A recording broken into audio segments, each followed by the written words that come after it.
नमस्कार दोस्तों, स्वागत है आपका हमारे चैनल पर जहां हर कहानी आपको एक नई दुनिया में ले जाती है। आज हम आपके लिए लेकर आए हैं अनसुनी और दिलचस्प कहानी। डिस्क्लेमर, ये कहानी पूरी तरह से काल्पनिक है और किसी भी असली व्यक्ति, स्थान या घटना से इसका कोई संबंध नहीं है। ये सिर्फ मनोरंजन और प्रेरणा के लिए बनाई गई है। आप इसे बिना किसी कॉपीराइट चिंता के अपने चैनल पर इस्तेमाल कर सकते हैं।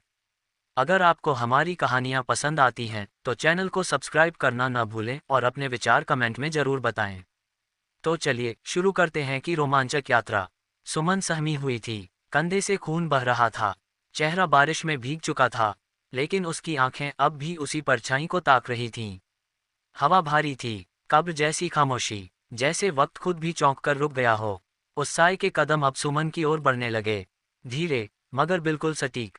हर कदम में एक पुरानी ट्रेनिंग का निशान था, हर चाल में कोई छुपा जंग का इतिहास। सुमन एक कदम पीछे हटी, उसका शरीर कांप रहा था, पर उसकी नज़रें अडिग थीं, क्योंकि सामने कोई आम हमलावर नहीं था। वो साया अब बेहद पास आ चुका था, और फिर उसने मास्क उतारा, रोशनी की टुकड़ी चेहरे पर पड़ी, और सामने था रवि कुमार। सुमन की आंखें चौड़ी हो गईं, सांसें जैसे जाम हो गईं। ये कैसे मुमकिन है? जो इंसान उसके ऑफिस में शांत सिर झुकाकर रिपोर्ट देता था, वो अभी अभी 30 कातिलों को अकेले मारकर सामने खड़ा था। रवि का चेहरा पसीने और बारिश से भीगा हुआ था, पर उसकी आंखों में एक अनकहा दर्द, एक ऐसा दर्द जो किसी के भरोसा तोड़ने से नहीं, बल्कि सब कुछ खोने के बाद भी जिंदा रहने से पैदा होता है। वो बहुत धीरे से बोला, शब्द जैसे हवा में बर्फ की तरह घुलते चले गए। ग्रेटर दैन रवि धीरे से, आपको कुछ नहीं होने दूंगा मैम, चाहे मुझे फिर से मरना ही क्यों न पड़े। सुमन के होंठ कांपे, कंधे का दर्द अब महसूस हो रहा था, लेकिन उससे ज्यादा दिल में उठ रहा था एक सवाल। आंखों से आंसू गिर पड़े। ग्रेटर दैन सुमन टूटती आवाज में, तुम कौन हो रवि? उसने ये सवाल डर में नहीं, बल्कि उस तड़प में पूछा था, जो तब होती है जब कोई सच सामने हो, पर इतिहास धुंधला हो चुका हो। रवि की आंखों में अब दर्द नहीं था, अब वहां सिर्फ सच था। वो सच जो किसी ने 6 साल तक दबा कर रखा था, हर सांस के साथ निगला था। वो एक पल चुप रहा, फिर बोला, आवाज में ठहराव था और आत्मा में एक जंग का इशारा। ग्रेटर दैन रवि धीमे स्वर में, आपका एक एम्प्लॉय हूँ बस, लेकिन वो एम्प्लॉय जो आपकी कंपनी में नहीं, आपकी हिफाजत के लिए तैनात हुआ था। सुमन की आंखें और भी गीली हो गईं। ग्रेटर दैन सुमन कांपती हुई, क्यों क्यों किया ये सब? तारांकन तारांकन तारांकन। रात के 9 बजे बज चुके थे, बारिश अब थम चुकी थी, लेकिन हवाओं में अब भी बारूद की जलन, और जमीन पर फैली लाशों से उठती मौत की गंध घुली थी। सुमन बंगले की बाहरी दीवार के सहारे बैठी थी, उसकी सांसें भारी थीं, कंधे से बहता खून अब भीग चुकी कमीज से रिसता हुआ धरती की नमी में मिल रहा था।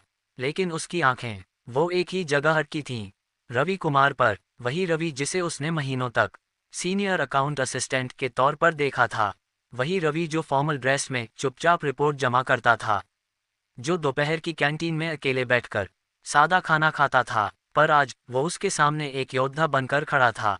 चेहरा अब पूरी तरह साफ था, भीगा हुआ, थका हुआ, लेकिन आंखों में था एक ऐसा तेज जो सिर्फ उन्हीं में होता है, जिन्होंने सब कुछ खोकर भी लड़ना नहीं छोड़ा। सुमन की आंखों में अब सवालों का सैलाब था, पर वो बोल नहीं सकी, उसे शब्द नहीं मिले, या शायद हालात ने उसकी जुबान को बांध दिया था।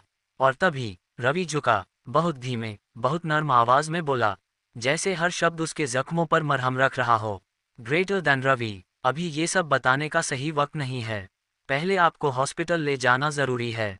सुमन कुछ पल उसे देखती रही, फिर उसने हल्के से सिर हिलाया, न हाँ न ना, बस एक टूटी हुई स्वीकृति। रवि ने ईयरपीस ऑन किया और किसी को कोड में आदेश दिया। कुछ ही मिनटों में आसमान में एक हल्की गड़गड़ाहट गूंजी, एक काली वीटीओएल एयरक्राफ्ट जैसे चुपचाप रात को चीरती हुई बंगले के ऊपर मंडराने लगी। न कोई सायरन, न कोई तेज लाइट, सिर्फ एक अंधेरे में से निकली काली परछाई, जो जमीन पर उतरने वाली थी। सुमन अब भी हिल नहीं पा रही थी। उसने बहुत धीमे से पूछा, शायद खुद से, या शायद रवि से, ग्रेटर दैन सुमन, तुम कौन हो रवि? ये सब क्या है?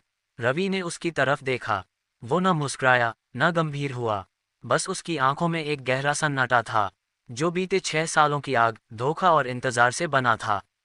उसका हाथ अब सुमन के कंधे पर था, बहुत नरमी से। ग्रेटर दैन रवि, आप अब इस लड़ाई का हिस्सा हैं, और मुझे आपकी ज़रूरत है, जिंदा, होश में और मजबूत। इसलिए चलिए, वक्त अब नहीं बचा। VTOL नीचे उतर चुका था। साइलेंट हाइड्रोलिक रैंप खुला, अंदर एक mini ICU setup. 2 tactical medics Ravi के इशारे पर तैयार। रवि ने सुमन को अपनी बाहों में उठाया, नाजुक नहीं, बल्कि ऐसे जैसे कोई फौलादी वादा निभा रहा हो। सुमन की आंखें धीरे धीरे बंद हो रही थीं। होश अब भी था, पर भारीपन बढ़ रहा था। ग्रेटर दैन सुमन धीमे से बेसुध आवाज में, तुमने मुझे बचा लिया रवि। रवि चुप रहा, पर उसकी पकड़ और मजबूत हो गई। वो अब एयरक्राफ्ट में चढ़ चुका था, और दरवाज़ा बंद होते ही रात फिर से शांत हो गई। तारांकन तारांकन तारांकन तारांकन। रात के 11:15 दिल्ली का सबसे बड़ा अस्पताल, राजराजेश्वर सुपर स्पेशलिटी इंस्टीट्यूट। रात भले ही गहरी हो चुकी थी, लेकिन अस्पताल की छत पर हलचल जारी थी। हेलीपैड पर उतरते ही जो सन्नाटा टूटा था, वो अब पूरे अस्पताल की नसों में बह रहा था। VIP ICU फ्लो के चारों ओर अचानक दर्जनों सुरक्षाकर्मी तैनात कर दिए गए थे।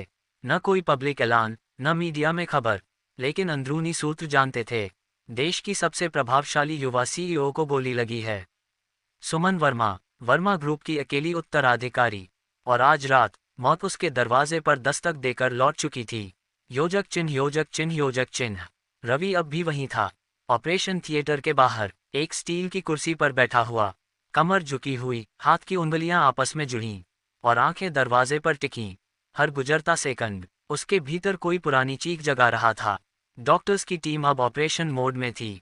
3 सीनियर विशेषज्ञ, एक बुलेट ट्रेजेक्टरी एक्सपर्ट, एक न्यूरोवास्कुलर सर्जन और कार्डियक ट्रॉमा स्पेशलिस्ट, साथ 2 ICU नर्सेज, जो पल पल सुमन के ब्लड प्रेशर और वाइटल्स को मॉनिटर कर रहे थे। सर्जरी रूम के भीतर खून का रंग लाल नहीं, किसी वचन जैसा लग रहा था, जिसे रवि ने खुद से किया था। योजक चिन्ह योजक चिन्ह योजक चिन्ह। बाहर रवि का शरीर थक चुका था। दिन भर की दौड़, 30 हथियारों से अकेले लड़ना, खून, बारूद और अंधेरे में चुपचाप छुपे दुश्मनों की साजिशें।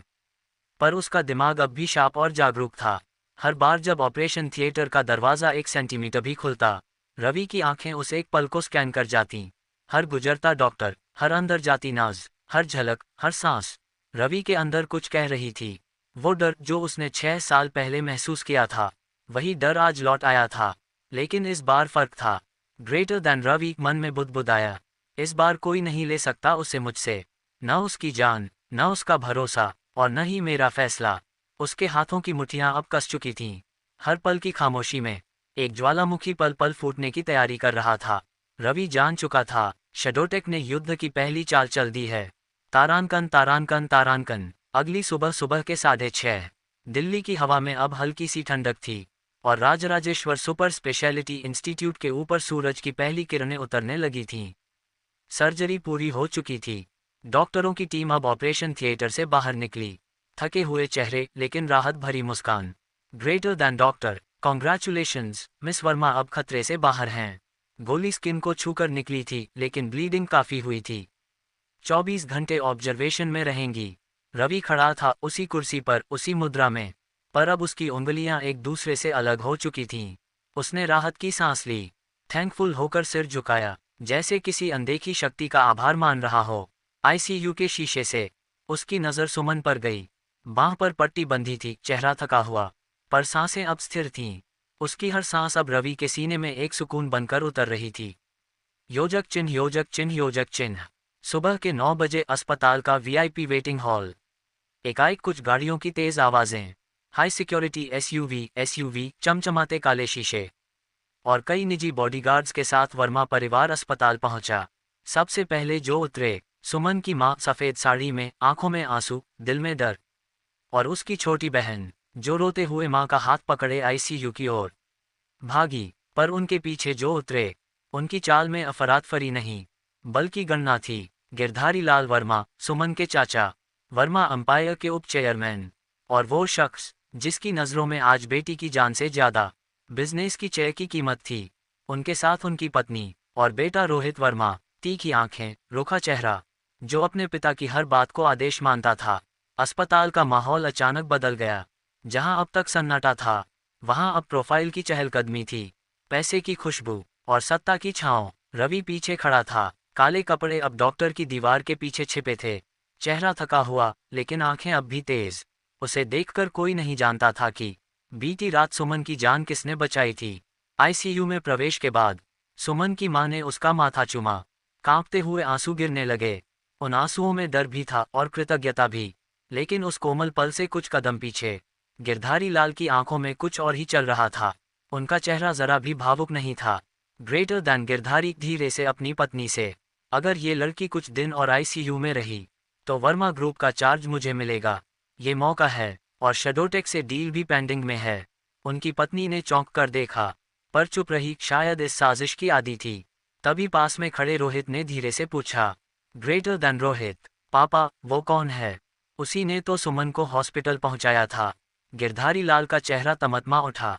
ग्रेटर दैन गिरधारी गुस्से में, कर्मचारी है बस, ज्यादा घुल रहा है, ध्यान रखना पड़ेगा उस पर। जरूरत से ज्यादा वफादारी भी खतरनाक होती है। रवि दूर खड़ा ये सब देख और सुन रहा था। न कोई मुस्कान, न कोई प्रतिक्रिया। चेहरा अब भी शांत था, लेकिन उसकी आंखें अब चुप नहीं थीं। उनमें एक संकल्प था, एक ऐसा संकल्प जो किसी प्रतिशोध से नहीं, बल्कि रक्षा और न्याय के जुनून से बना था। ग्रेटर दैन रवि मन में, अब मैं सिर्फ सुमन का रक्षक नहीं, अब मैं इस पूरे खेल का खिलाड़ी हूँ। और इस बार राजा मैं बनूंगा, तुम्हारा नहीं। सुबह के 11:30 ICU, Rajarajeshwar Super Speciality Institute. तीखी दवाओं की गंध, मॉनिटर की धीमी बीप और खामोश सांसों के बीच एक हलचल हुई। सुमन की पलकें धीरे धीरे खुलीं। उसकी आंखों में सबसे पहले जो तस्वीर आई वो थी छत की सफेद सीलिंग। दूसरी, उसकी मां की कांपती हथेलियां। तीसरी, रवि। पर रवि की जगह खाली थी। उसने होंठ हिलाए, आवाज निकली नहीं। थोड़ी देर बाद, गले में सूखेपन के बावजूद, उसने हल्के से इशारा किया। ग्रेटर दैन सुमन धीरे से टूटी आवाज में, रवि कहाँ है? उसकी मां, जो उसका हाथ पकड़े बैठी थी, ने पलट कर देखा और फिर खिड़की की तरफ इशारा किया। आईसीयू के शीशे के पार रवि अब भी वहां खड़ा था, उसी शांत मुद्रा में, जैसे किसी युद्ध के बाद अंतिम पहरे पर कोई सैनिक। लेकिन तभी गिरधारी लाल वर्मा, जो अब तक चुपचाप दीवार के पास खड़े थे, एक कदम आगे बढ़े और अपना असली रूप सामने लाने लगे। ग्रेटर दैन गिरधारी कड़क आवाज में, ये आदमी बहुत ज्यादा इन्वॉल्व हो रहा है। कंपनी का कोई अधिकारी नहीं है, बस एक कर्मचारी है। हमारी बेटी के इतने पास नहीं आना चाहिए इसे। उनके शब्दों में चिंता नहीं थी, बल्कि नियंत्रण की लालसा थी। वो रवि को उसी स्थान में रखना चाहते थे जहां एक मोहरे को रखा जाता है। आईसीयू के भीतर हल्की सनसनाहट सी फैल गई। सुमन की मां चुप रही, पर उनकी उंगलियां कांपी। सुमन, जो कुछ देर पहले तक जिंदगी और मौत के बीच थी, अब सीधा उठ बैठी। कंधे का पट्टा खिसक गया। दर्द से चेहरा सिकुड़ा, लेकिन आंखों में चिंगारी आ चुकी थी। ग्रेटर दैन सुमन गुस्से में आवाज भरी हुई, चाचा, ये वही आदमी है जिसने मुझे मरने नहीं दिया। जिस वक्त आपकी शेडोटेक से मीटिंग थी, उस वक्त रवि मुझे खून से भरे आंगन से उठाकर लाया। आज मैं जिंदा हूं, तो सिर्फ रवि की वजह से। कमरे में अचानक चुप्पी छा गई। हर कोई स्तब्ध, जैसे किसी ने सच का पर्दा जोर से खींच दिया हो। गिरधारी लाल की आंखों में क्षणिक घबराहट दिखी। उन्होंने कुछ कहना चाहा, पर अब उनकी आवाज पीछे रह गई थी। रवि ने पहली बार चाचा की आंखों में सीधा देखा। उन आंखों में न डर था, न क्रोध, बस एक अटूट संकल्प। वो धीमे कदमों से दरवाजे के पास आया। आईसीयू के भीतर कोई आवाज नहीं थी, सिर्फ मॉनिटर की बीप और दिलों की धड़कनें। ग्रेटर दैन रवि धीरे से, शांत लेकिन भारी लहजे में, मैं किसी को ये साबित नहीं करना चाहता कि मैं क्या हूं, पर हाँ, जो भी सुमन के खिलाफ होगा, उसके लिए मैं बहुत कुछ बन सकता हूं। उसके शब्दों ने सिर्फ हवा नहीं चीर दी, बल्कि वहां खड़े हर व्यक्ति की रीढ़ तक उतर गए। गिरधारी लाल कुछ कह नहीं पाए। सुमन की मां ने पहली बार रवि को वैसी नजरों से देखा, जैसे वो कोई आम लड़का नहीं, बल्कि सुमन की नियति हो। और रवि, उसने बस सुमन की ओर एक नजर डाली। उस नजर में हर वो भाव था जिसे शब्दों में कह पाना अब असंभव था। तारांकन, तारांकन, तारांकन। शाम के 4:30 दिल्ली का सबसे बड़ा हॉस्पिटल, DCSI। सूरज अब हॉस्पिटल की खिड़कियों से झांकना बंद कर चुका था। धीरे धीरे अंधेरा अपने पांव पसारने लगा था। वर्मा परिवार अब भी हॉस्पिटल के VIP फ्लोर पर मौजूद था। कमरे के बाहर 2 पुलिसकर्मी सख्त मुद्रा में खड़े थे, आंखें हर आने जाने वाले को तौल रही थीं। मीडिया को अंदर घुसने से रोकने के लिए हॉस्पिटल स्टाफ ने सारे CCTV तक ढंक दिए थे। हर लाइट, हर एंट्री गेट अब पूरी तरह लॉकडाउन मोड में था। 3 गोलियां चली थीं, वो भी एक ऐसी लड़की पर, जो देश की टॉप कॉर्पोरेट कंपनी की CEO थी। ये कोई आम केस नहीं था। ये एक साजिश थी। योजक चिन्ह, योजक चिन्ह, योजक चिन्ह। कमरे के बाहर पुलिस इन्वेस्टिगेशन चल रही थी।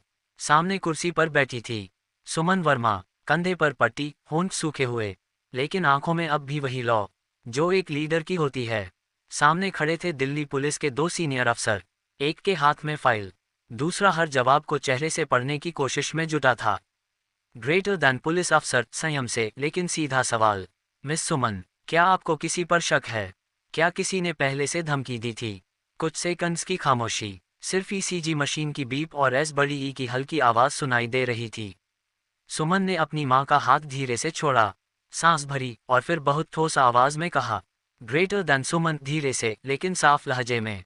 किसी ने मुझसे सीधे कुछ नहीं कहा, पर जो हुआ वो मेरी जान लेने के लिए था, और जिसने मेरी जान बचाई वो इस वक्त इस हॉस्पिटल में है।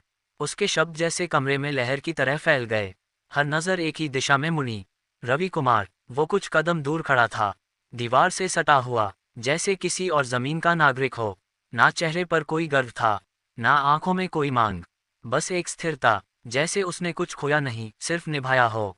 उसने अपनी जगह से एक कदम भी नहीं हिलाया। किसी हीरो की तरह वो आगे नहीं आया, क्योंकि वो जानता था हीरो बनने की ख्वाहिश नहीं, जरूरत होती है। पुलिस अफसर अब रवि की ओर बढ़े, पर रवि की आंखें पहले ही उन्हें पड़ चुकी थीं।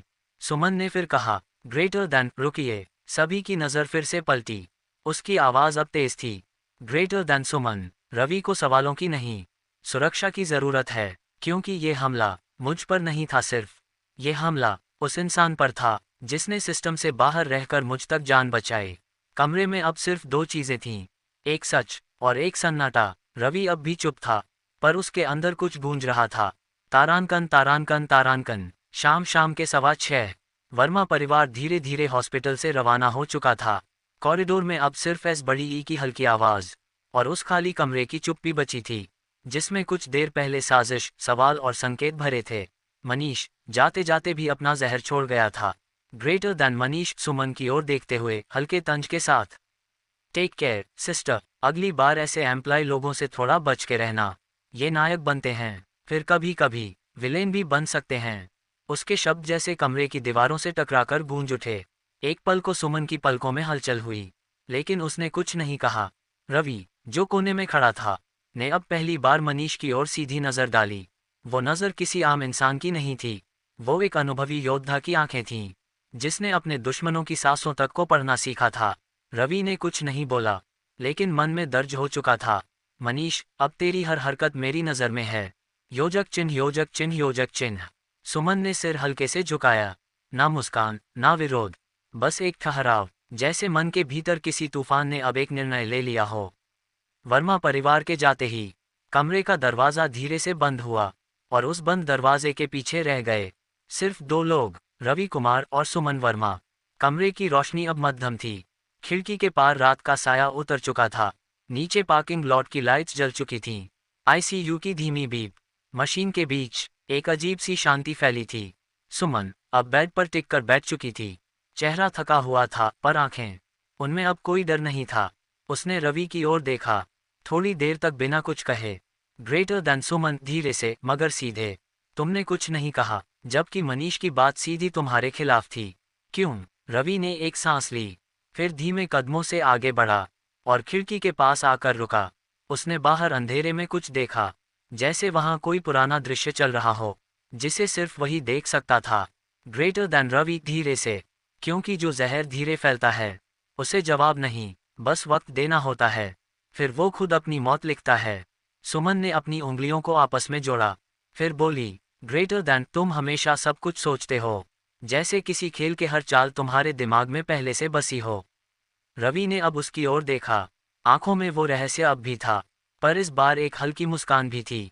ग्रेटर दैन रवि, क्योंकि मैं वही इंसान हूँ जो अपना सब कुछ हार चुका है, और अब जो कुछ बचा है उसे किसी भी कीमत पर खोने नहीं दूंगा। कमरे में खामोशी छा गई। ईसीजी मशीन की बीप अब भी धड़क रही थी, पर 2 दिल अब एक लय में चल रहे थे। एक जिसने हाल ही में मौत को छुआ था, दूसरा जो 6 साल से जिंदा है पर हर दिन मरता रहा है। और अब दोनों साथ थे। रात शाम के 7:30, वही कमरा हल्की रोशनी में डूबा हुआ। सफ़ेद दीवारों के बीच सुमन बिस्तर पर अधलेटी थी, उसके चेहरे पर अब थकान से ज्यादा कोई और बात थी। एक अनकही कमी, एक अधूरी बात, जो शायद किसी को बताई ही नहीं गई थी। रवि उस बड़े से खिड़की के पास खड़ा था। उसके हाथ में चाय की एक प्याली थी, जिसमें से उठती भाप अब धीरे धीरे हवा में खो रही थी। जैसे उसकी सोच भी कहीं खो गई हो। कमरे में कोई बात नहीं हो रही थी, बस ईसीजी मशीन की बीप, और उस शांति में बहता एक भावनात्मक भार। तभी सुमन की यादों ने दस्तक दी। उसकी आंखें अचानक दीवार की एक कोने की ओर टिक गईं। लेकिन देख वो कुछ और रही थी। 3 साल पहले की जून की दोपहर। वो कॉल, वो आवाज़, वो पल, जब एक ड्राइवर घबराई हुई आवाज़ में बोला था, मैडम, ब्रेक फेल हो गया था। पर सुमन जानती थी, उसे यकीन था, यह कोई हादसा नहीं था। ग्रेटर दैन सुमन धीरे से, आवाज़ में भारीपन। पापा होते तो शायद मुझे इन सब का सामना करने की हिम्मत ना जुटानी पड़ती। उसका गला भर आया, उसके हाथ कांप रहे थे। शायद उस दिन की फोटोग्राफ्स फिर से आंखों के सामने घूम रही थीं। पापा का लहूलुहान शरीर, वो आखिरी सांस, और वो भीड़ जो सिर्फ तमाशा देख रही थी। रवि ने उसकी आवाज़ सुनी और उसके कंधे की तरफ देखा। उसकी आंखों में भी कुछ हिल गया था। उसे भी याद आया, अपना पिता नहीं, पर अपना साम्राज्य, जो उसकी आंखों के सामने जलाया गया था। रवि ने कुछ देर सोचा, फिर धीरे से चाय की प्याली टेबल पर रख दी, चुपचाप बिस्तर के पास गया और बैठ गया। ग्रेटर दैन रवि, धीमी मगर स्थिर आवाज में, हिम्मत उन्हीं को मिलती है जिनसे सब कुछ छीन लिया जाता है। और तुमने जो कुछ भी सहा है, उसे देखकर लगता है तुम्हारे पापा आज भी तुम्हारे साथ हैं। सिर्फ एक और शक्ल में। सुमन ने उसकी तरफ देखा।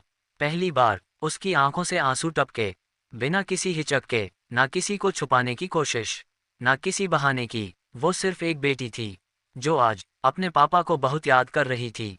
ग्रेटर दैन सुमन धीरे से, कांपती आवाज में, रवि, क्या तुमने कभी ऐसा खोया है जो तुम्हारी रीढ़ की हड्डी सा लगता था? रवि अब उसकी आंखों में देख रहा था, और पहली बार उसकी अपनी आवाज कांपी। ग्रेटर दैन रवि, हाँ, मैंने अपना नाम खोया, अपनी पहचान, अपना हर वो रिश्ता जो मुझे दुनिया से जोड़ता था। एक पल के लिए दोनों की आंखें एक ही जगह थमी। वो कमरा जो कभी आईसीयू था, अब एक ऐसी जगह बन चुका था जहां दो टूटे लोग एक दूसरे की दरारों में अपने सच को देख पा रहे थे। तारांकन, तारांकन, तारांकन। कमरे की खिड़कियों पर लगे भारी सफेद पर्दे अब भी आधे खुले थे। बाहर सड़क की लाइटें धीरे धीरे कमरे में एक हल्का पीला उजाला भर रही थीं। एक्ट की धीमी सी आवाज और ईसीजी मशीन की बीप, बस वही दो ध्वनियां इस समय की साक्षी थीं। सुमन अपने बाईं करवट लेटी थी, आंखें बंद करने की कोशिश कर रही थी, लेकिन उसका मन अब भी जाग रहा था। पास ही बाईं तरफ एक कुर्सी पर रवि बैठा था, सीधा, स्थिर और शांत। उसकी पीठ थोड़ी झुकी हुई थी, दोनों हाथ घुटनों पर टिके हुए। उसकी उंगलियां आपस में उलझी थीं, जैसे कोई उलझा हुआ फैसला। कमरे के एक कोने से आती इव ड्रिप की टपकती बूंदों की आवाज उसके मन में चल रहे विचारों से मेल खा रही थी। हर बूंद जैसे एक पुरानी याद को जगा रही थी। कुछ मिनटों तक दोनों में कोई बात नहीं हुई, सिर्फ मौन। लेकिन वो मौन बोझिल नहीं था।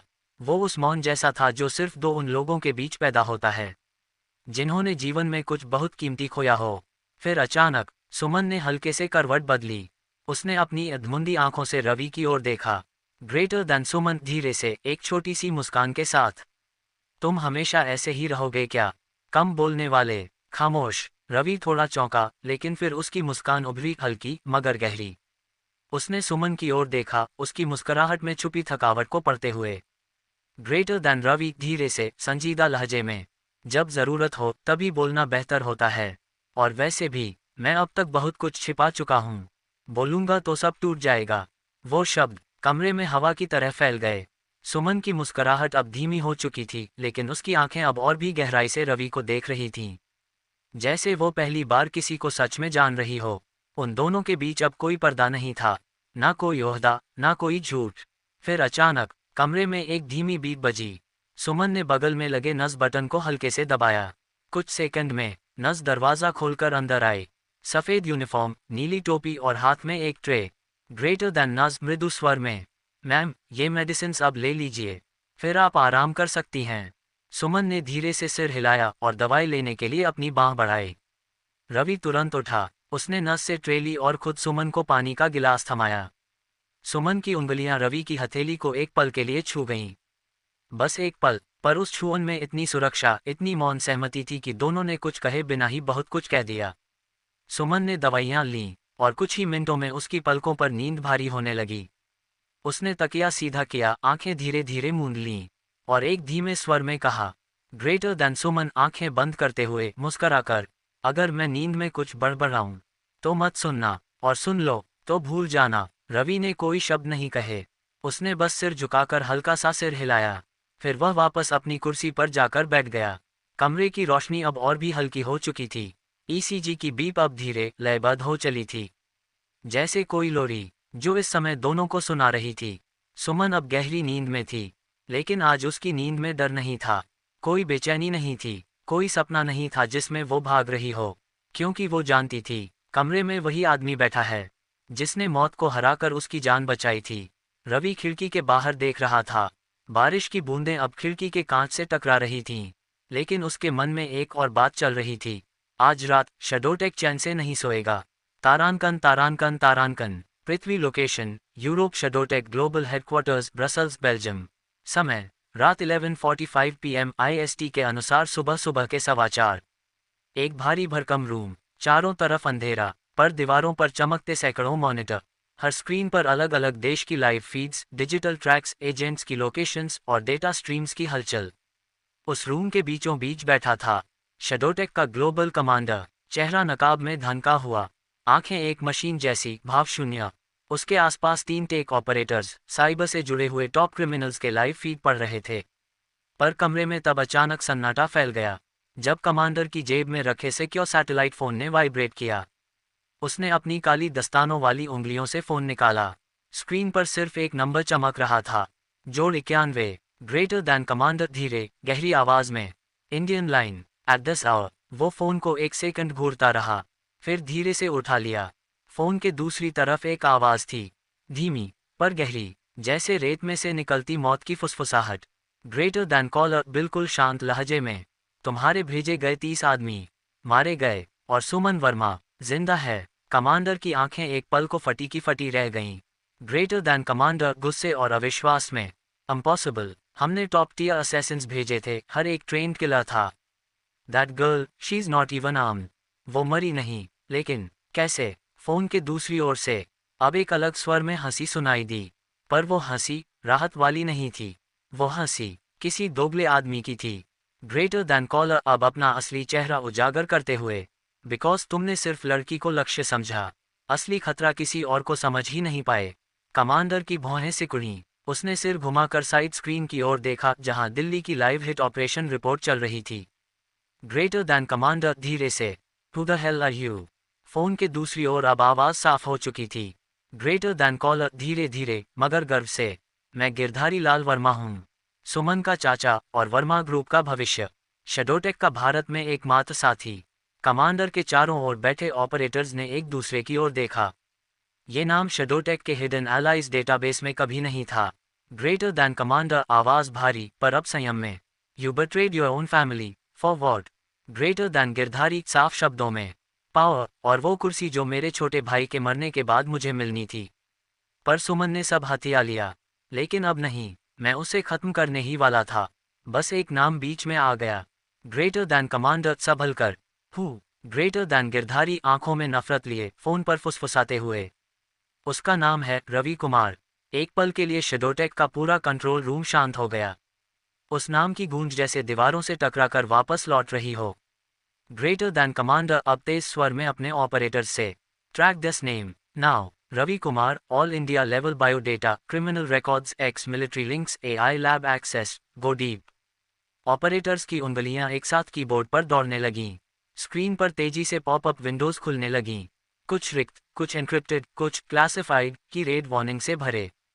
Greater than. कमांडर मन में बुदाबुदाते हुए, who are you? Ravi Kumar, कौन है तू, जो शडोटेक की आंखों से भी छुपा रहा? अब तक कमांडर्स आंखों के आगे रवि की कोई भी डिजिटल पहचान नहीं आई थी। No social footprint, no military logins, no bank trail, मानो वो एक भूत हो। कमांडर एकदम कुर्सी से उठ खड़ा हुआ।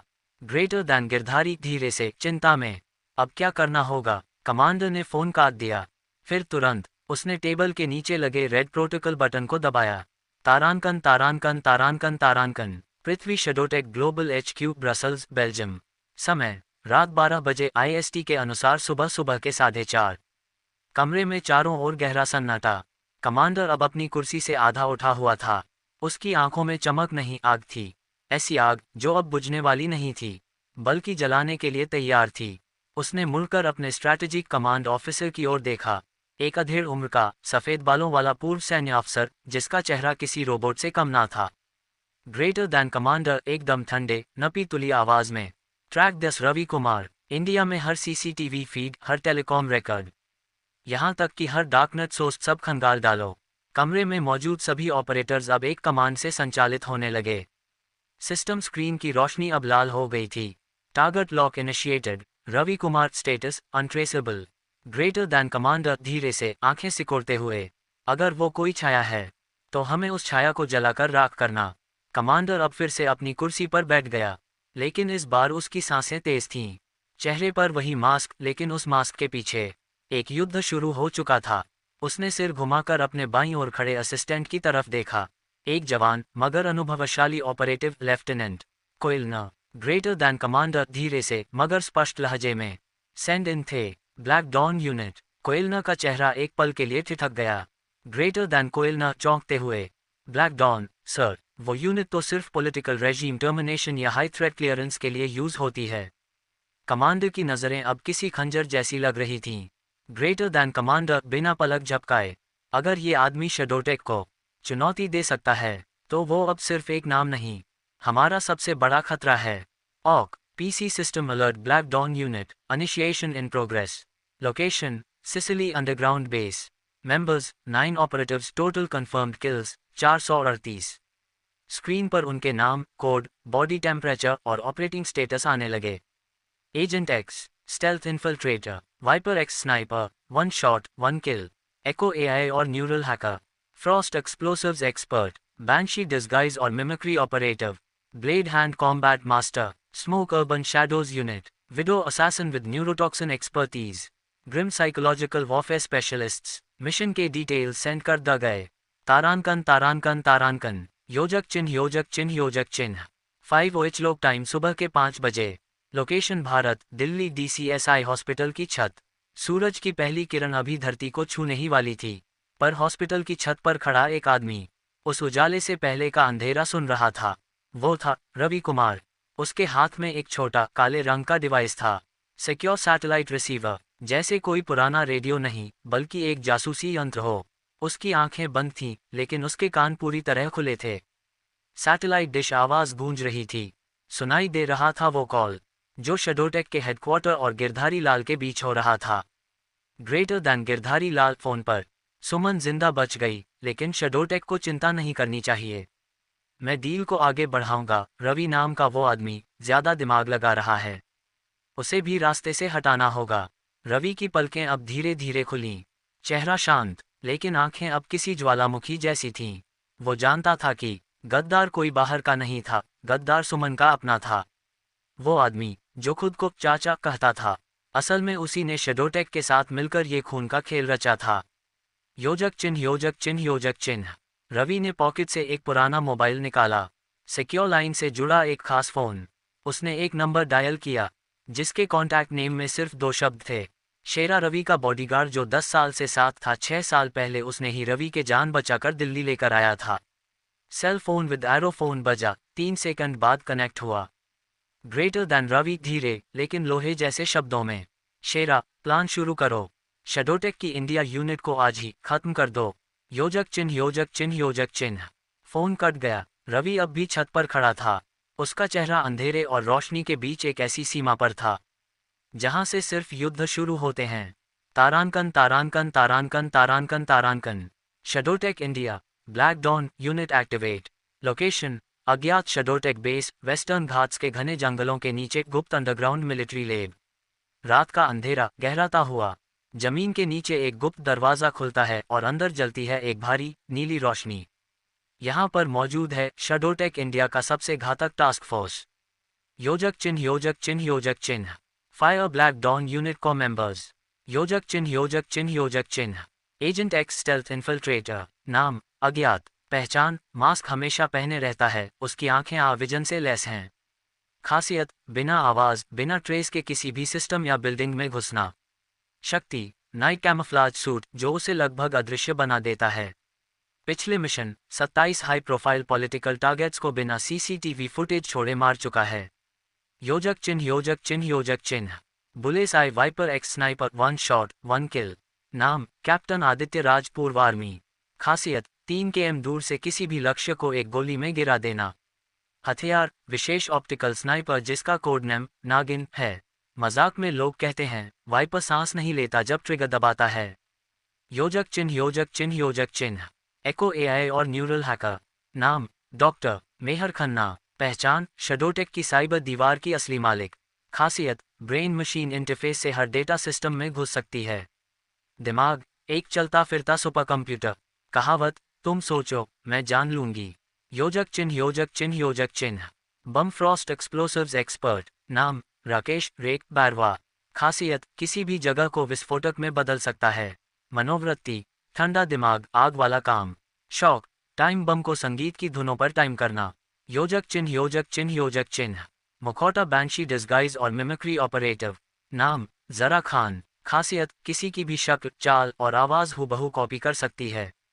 शडोटेक की जासूसी की सबसे छुपी हुई आत्मा। वाक्य, तुम मुझे जानोगे जब मैं तुम बन चुकी होंगी। योजक चिन्ह योजक चिन्ह योजक चिन्ह। Blade hand combat master. नाम, यूसेन, जापान का सबसे घातक मार्शल आर्टिस्ट। शडोटेक द्वारा खरीदा गया एलीट फाइटर। खाली हाथों से 12 हथियारबंद लोगों को गिरा सकता है। Philosophy, hands don't lie. योजक चिन्ह योजक चिन्ह योजक चिन्ह। Smoke urban shadows unit. नाम, Imran smoke Gill.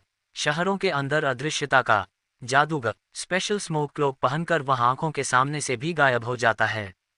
Training, CIA, raw, Mossad सभी के विरोधी रास्तों में गया। योजक चिन्ह योजक चिन्ह योजक चिन्ह। Window assassin with neurotoxin expertise. नाम, नताशा ड सिल्वा। खासियत, चुपके से किसी भी इंसान को जहर देकर मारना, वो भी बिना निशान छोड़े। शडोटेक की सबसे शांत पर सबसे खतरनाक महिला। Signature weapon, black widows touch, त्वचा पर लगने वाला जहर। योजक चिन्ह योजक चिन्ह योजक चिन्ह। Smile with horns grim psychological warfare specialist. नाम, प्रोफेसर अरविंद राव, एक मनोरोग विशेषज्ञ जिसने दिमागी युद्ध में मास्टरी हासिल की। खासियत, सामने वाले को खुद की मौत को जरूरी समझा देने तक। मनोवैज्ञानिक ब्लैकमेल का शातिर मास्टर। योजक चिन्ह योजक चिन्ह योजक चिन्ह। योजक चिन्ह योजक चिन्ह योजक चिन्ह। हेलीकॉप्टर उसी समय, किंग्स के 15 हेलीकॉप्टर लैंड करते हैं ब्लैक डॉन बेस के ऊपर। Location, Shadowtech base entry zone, Western Ghats जंगल। घना जंगल हिल उठा। आकाश से I-15 ब्लैक हॉक हेलीकॉप्टर जिन पर एक खास लोगो चमक रहा था। Greater than trident sign kings. हर हेलीकॉप्टर से उतरते हैं ब्लैक यूनिफॉर्म में प्रशिक्षित एलीट किंग्स कमांडो। हर कोई silent operative, Ajit, bullet proof code named warriors. योजक चिन्ह योजक चिन्ह योजक चिन्ह। टक्कर बेस के अंदर अलार्म बजता है। Greater than echo, unauthorised aerial activity detected, kings code identified. Greater than commander Shadowtech, black dawn सभी मेंबर्स एंगेज। योजक चिन्ह योजक चिन्ह योजक चिन्ह। वॉर बिगिंस, किंग्स वीज। ब्लैक डॉन, एजेंट एक्स ने अंदर घुसते किंग्स ऑपरेटिव्स पर इंफ्रारेड क्लोक से हमला किया, लेकिन किंग्स की टीम में मौजूद एक इंटरनल सेंसर एक्सपर्ट ने उसे ट्रैक कर लिया। X eliminated. वाइपर ने ऊंचाई से 2 किंग्स कमांडो को गिराया, लेकिन रवि के स्पेशल स्काउट फॉल्कन ने उसे पोजीशन से बाहर किया। Wiper captured. एको ने किंग्स कम्युनिकेशन हैक किया, लेकिन उसे किंग्स के क्वांटम फायरवॉल AI से शॉक बैक लगा। एको सिस्टम डाउन। फ्रॉस्ट ने एंट्री गेट पर बम प्लांट किया, पर किंग्स के काउंटर एक्सप्लोसिव्स ऑपरेटर ने वायर कट कर दिया। Frost knocked out. ब्लेड और हेड कॉम्बेटेंट रौनक के बीच हाथों हाथ फाइट होती है। फाइट 6 मिनट चलती है, आखिर में ब्लेड के पैर टूट जाते हैं। Blade defeated. स्मोक किंग्स की गैस यूनिट में घुसता है, लेकिन वो ऑटो स्मोक ट्रैकर से पकड़ा जाता है।